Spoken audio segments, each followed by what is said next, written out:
Good morning, students. Today I am going to start a new topic under the chapter 2 electrostatic potential and capacitance, and the topic is effect of dielectric on capacitance. In my previous episode, that is episode 6, because this is my episode number 6, and in my previous episode number 6, I have already told you about the capacitance when there is a air or a vacuum in between the two plates of a capacitor. The capacitance is denoted by this epsilon naught is equal to epsilon 0 into A upon D. So this is equation number 1. When there is a air in or vacuum or air in between the two plates of a capacitor. As we know that the capacitor consists of two plates, these two parallel plates, capacitor, and where the dielectric is placed in between the two plates. So now when the dielectric is placed in between the two plates, plate number 1 and plate number 2, and we know that the area of the plate, A is the area of each plate, and the distance between the two plates is D, as shown in the figure. And the charge density, that is charge density, surface charge density is minus sigma on the plate number 2 and plus sigma on the charge number plate number 1. And this surface charge density sigma is given by Q upon A. And now when the dielectric is placed in between the two plates of the capacitor, then what will happen? The dielectric is polarized by the field, and as we know that the effect is equivalent to the two charge sheets. At the surface of the dielectric, these two surfaces, the surface of the dielectric, the surface charge density at this surface is minus sigma, at this surface is plus sigma. Now the electric field in the direction then corresponds to the case when the net surface charge density is plus minus sigma p, where the sigma p is the surface charge density and sigma is the original charge density of the electrical field. So now E can be given by, this electrical field can be given by sigma minus sigma p upon epsilon naught. This is equation number 2, and potential difference can be given by V is equal to ED. This potential difference is equal to V is equal to ED, and in place of E we can write sigma minus sigma p upon epsilon naught into D. And this is equation number 3. Now for linear dielectric, sigma minus sigma p can be written as is directly proportional to sigma n. And this sigma minus sigma p, since it is directly proportional to sigma n, and if we remove this sign of proportionality, then we can put as sigma n upon k, where k is the constant. This is equation number 4, and k is greater than 1. So V is equal to sigma n into D upon, in place of epsilon, this is epsilon naught into k, and this can be written as Q into D divided by A epsilon naught into k. This is equation number 5. And the capacitance C is given by, since we know that C is equal to Q upon V. So now Q, in place of Q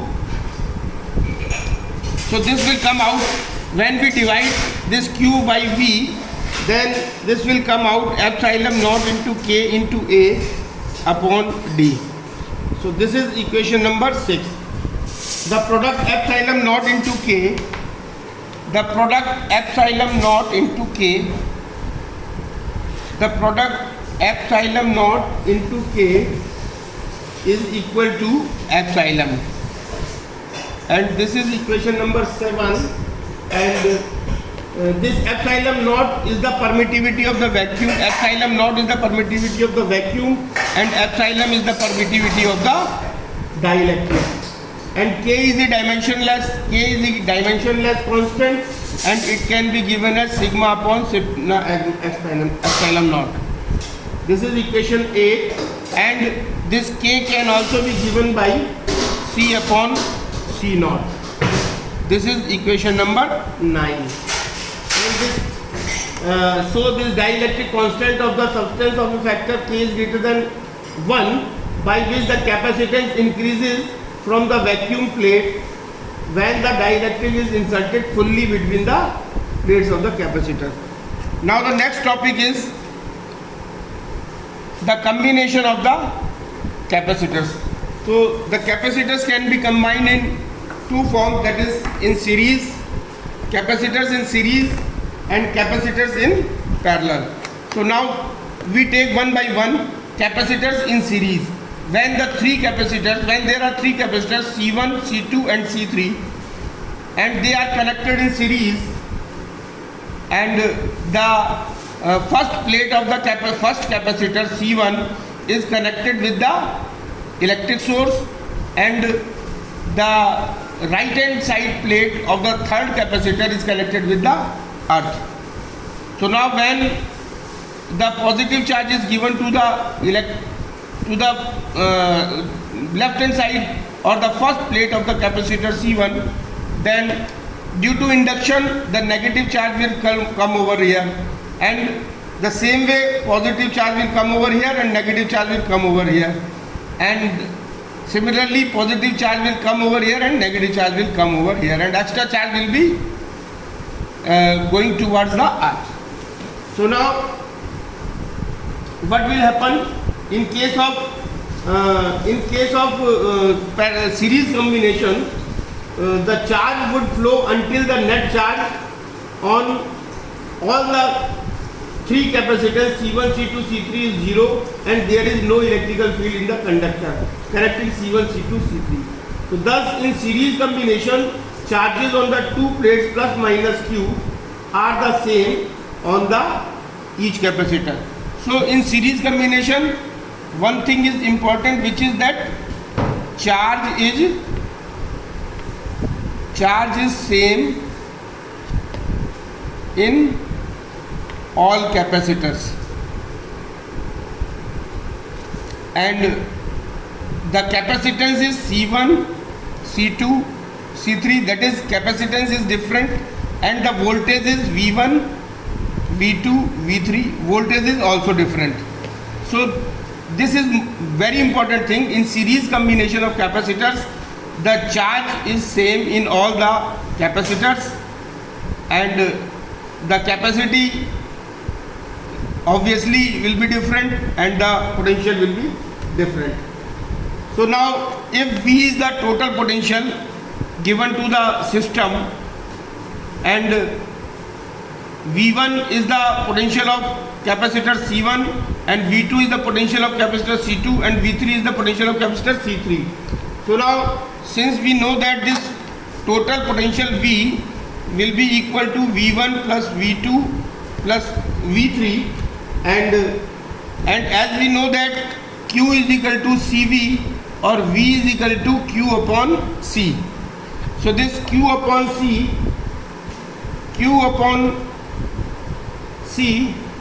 is equal to Q upon C1 plus Q upon C2 plus Q upon C3.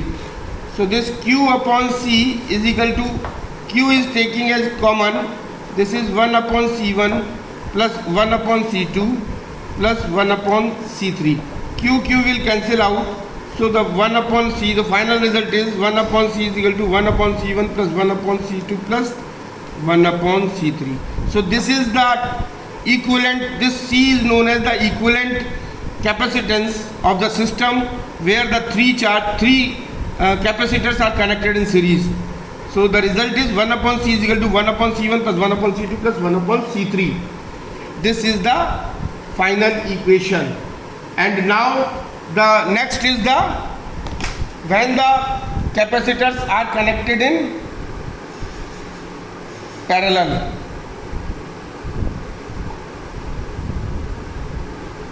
So when the capacitors are connected in parallel. So this is the case when the capacitors are connected in parallel. Suppose there are three capacitors C1, C2, C3, and these are connected in between the points A and B. Point A is given a charge plus Q from the electric source, and the point B is connected to the earth, and when the charge Q is given to the point A, it is divided into the three capacitors C1, C2, C3. The Q1 is the charge on C1, Q2 is the charge on C2, and Q3 is the charge on C3. And the potential is given by, since the capacitance is the different C1, C2, C3, and the charge is different Q1, Q2, so, but the voltage is same. Across the point A and B, whatever voltage is there in across the point A and B, the same voltage will be given to the C1, C2 and C3. So now in case of this parallel combination, this charge Q is, since the charge Q is divided into the three charges Q1, Q2, Q3, so we know that Q is equal to Q1 plus Q2 plus Q3.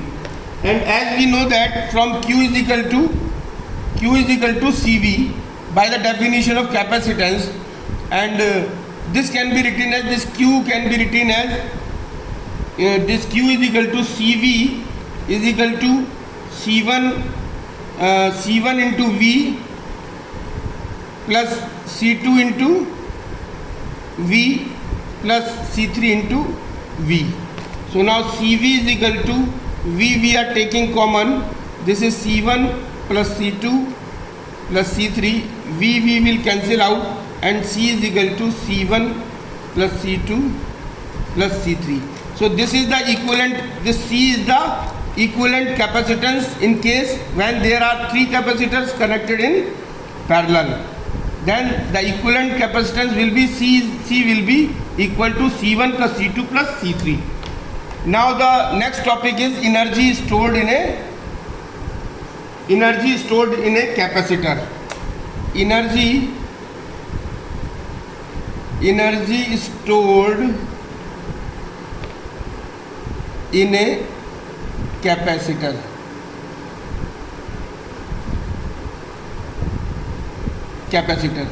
So what is the energy? Energy, we know that the work done is known as the energy. So we know that a capacitor is a system of two conductors with charges Q plus Q and minus Q. And to find out the energy stored in a capacitor, consider that the two uncharged surfaces 1 and 2. Imagine that the charge is being transferred from conductor 2 to conductor 1 slowly, so that at the end conductor 1 gets charge Q. So by the conservation of charge, the conductor 2 will have charge minus Q at the end. In transferring the positive charge from conductor 2 to conductor 1, work will have to be done externally.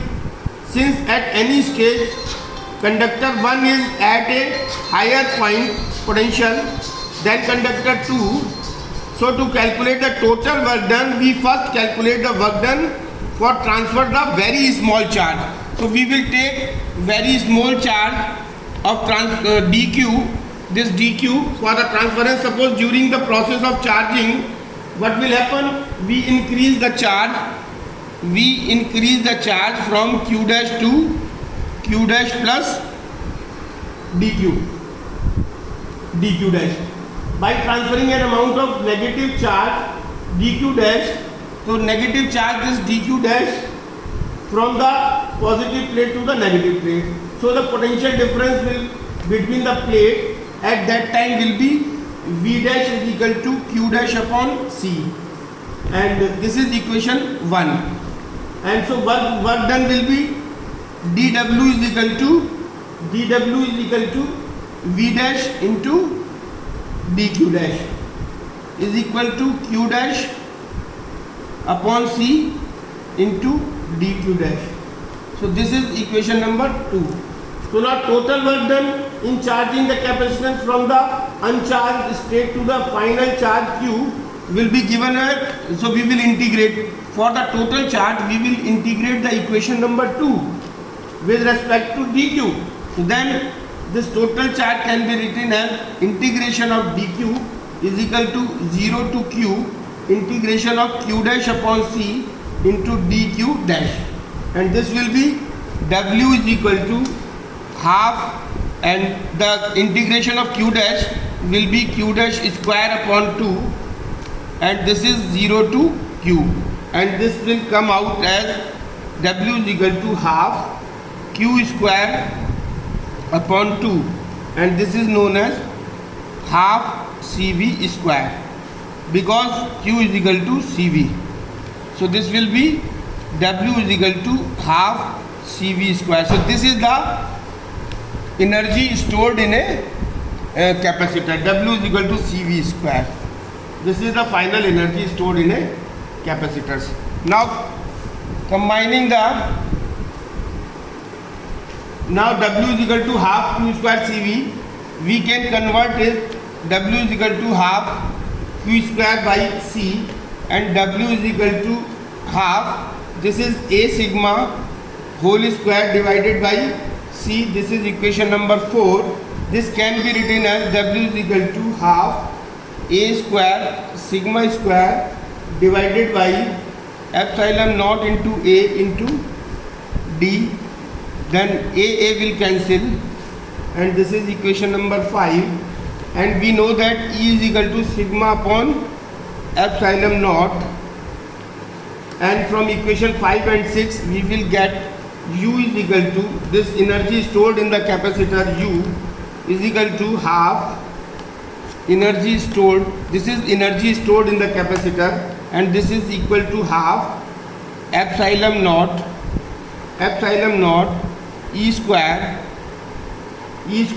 into A into D, and since we know that A into D is equal to volume, and energy density is defined as the energy stored per unit volume, so small u can be given by this E upon A into D, that is energy density is defined as the energy stored per unit volume. This is energy stored divided by volume. So this can be given by small u,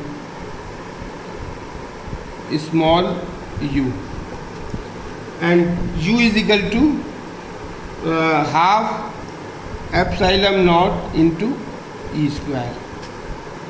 So this is the final equation. Now coming to the next point, that is the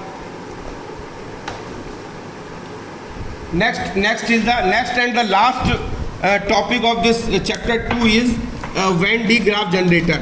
In 1931 the scientist Van de Graaff, मतलब there was a great scientist Van de Graaff, जिसने कि ये electrostatic generator का आविष्कार किया. And क्यों किया? क्योंकि इसको हाई पोटेंशियल प्रोड्यूस करने के लिए हमको, मतलब हाई पोटेंशियल प्रोड्यूस करने के लिए इसने एक इलेक्ट्रोस्टैटिक जनरेटर का आविष्कार किया.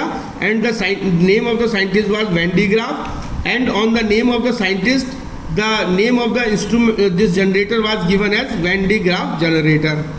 And it is used to accelerate electrons and other charged particles required to study the nuclear reactions. What is the principle of this generator? This generator is based upon the two principles. that is action of sharp points on a charged conductor, and the second one is if a small positively charged sphere is enclosed by a spherical shell, then on connecting them with a conducting wire, the charges would flow from the sphere to shell irrespective of the charging condition of the shell. Now important things too, there are two important things. The potential at a point is equal to the algebraic sum of all the potential due to the different charges in the system, and the second is the potential inside a charged sphere is same at every point and it is equal to the potential at the surface. Now coming to the main point, the construction. So this is a Venn diagram generator. Now suppose this is a, now the working the construction is suppose a comb B is used to connect a shell to a sphere. This key B is a comb. A and B are metallic combs. This A and B are two metallic combs, which are comb B is used to convert shell to the spheres, and this is a pulley, and this is a silk belt, endless. This is a endless silk belt which gives the motion from the motor to the another pulley.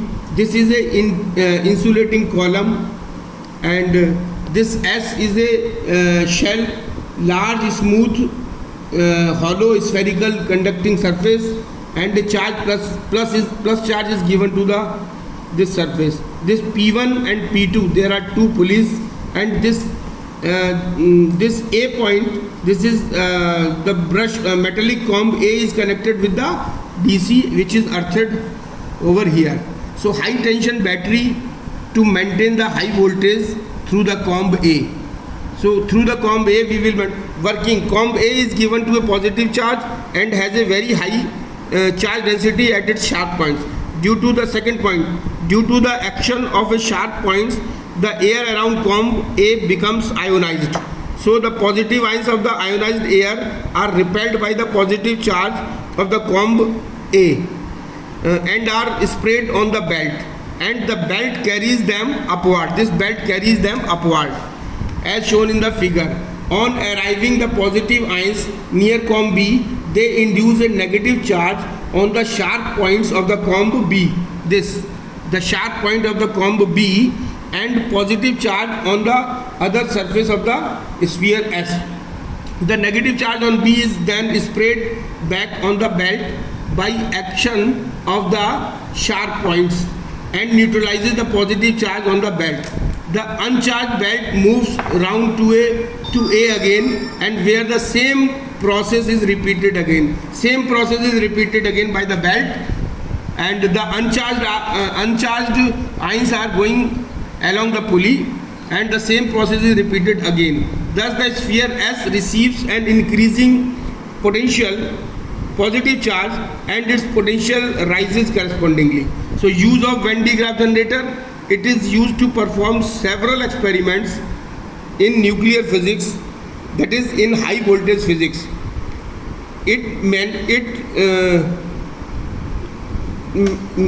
Its main use is to accelerate charged particles which are used in projectiles to break atoms. That is why this machine is known as a atom smasher.